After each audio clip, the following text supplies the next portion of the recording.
So finally guys, আজকে আমি গেছিলাম আমার বিয়ের গয়না কিনতে, আর সেগুলো তোমাদের সাথে শেয়ার করবো না, এটা কি হয় নাকি?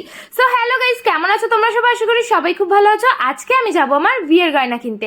আর হ্যাঁ, তোমরা অনেকেই জিজ্ঞাসা করেছিলে দিদি ভাই তোমার বিয়ের ডেটটা বলো, তো আজকের ভিডিওতে তোমরা জানতে পারবে। দেখো, আমি আর মা কিন্তু সন্ধ্যাবেলা বেরিয়ে পড়েছিলাম এখানে গয়নার দোকানের উদ্দেশ্যে। তো ফাইনালি আমরা কিন্তু চলে এসেছি গয়নার দোকানে। আর সবার ফার্স্টেই আমি কাকুকে বলেছিলাম যে তুমি একটুখানি পুঁতির যে চোকারগুলো হয় সেগুলো দেখাও। দেখো, পরপর অনেকগুলো কিন্তু আমার সামনে রেখে দিয়েছিল, তো সেগুলোই আমি গলায় ধরে ট্রাই করে দেখছিলাম যে কোনটা আমার মুখের সাথে মানায়। তো আমি এক এক করে সবগুলোই দেখো ট্রাই করবো। আর চোকারগুলো বেশ ভালোও লাগছিল। এই চোকারগুলো কেনার আমার ভালোই শখ ছিল, তো বিয়ের জন্য সেই শখটাও পূরণ হয়ে যাচ্ছে আর কি।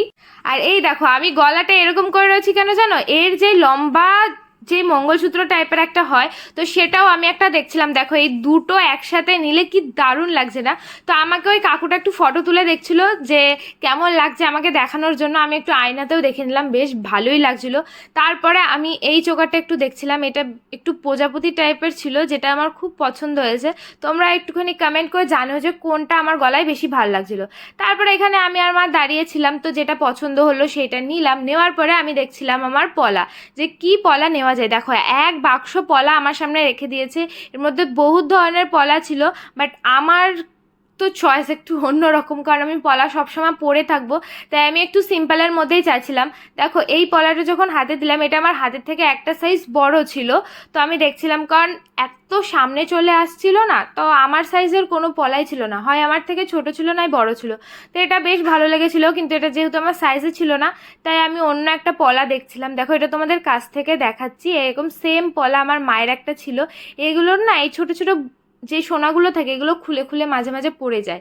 তো যার জন্যই আমি কিন্তু এখানে পুরো পাতের মধ্যে একটা দেখছিলাম। দেখো, দুটো আমার সামনে বের করেছে, দুটোই আমার হাতের থেকে বড় সাইজের ছিল।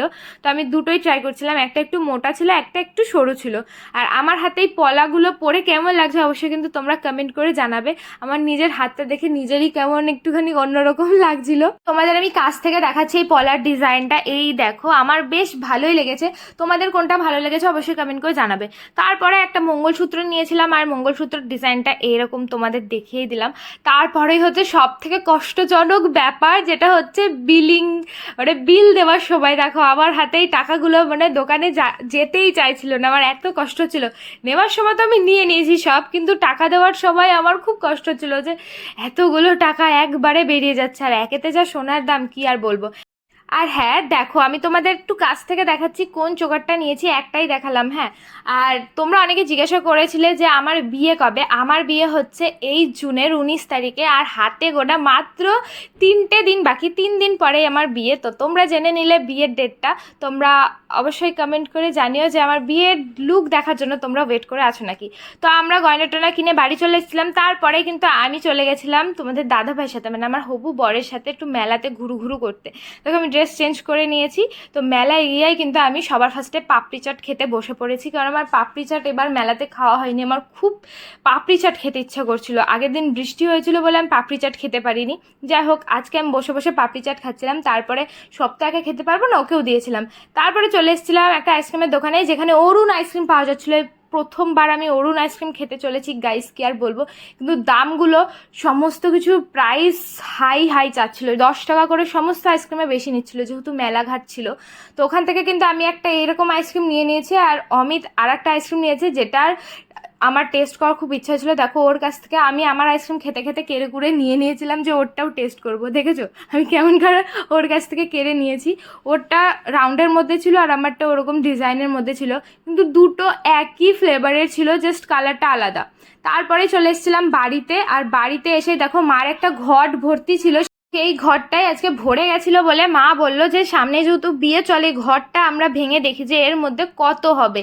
তো দেখো, এর মধ্যে সমস্ত কিছু মা 10 টাকার কয়েনই কিন্তু রেখেছিল। আর যেহেতু এটা প্লাস্টিকের ছিল, তাই আমাদেরকে এটা কাটতে হয়েছে। যাই হোক, এখন এই টাকাগুলো গোনার পালা।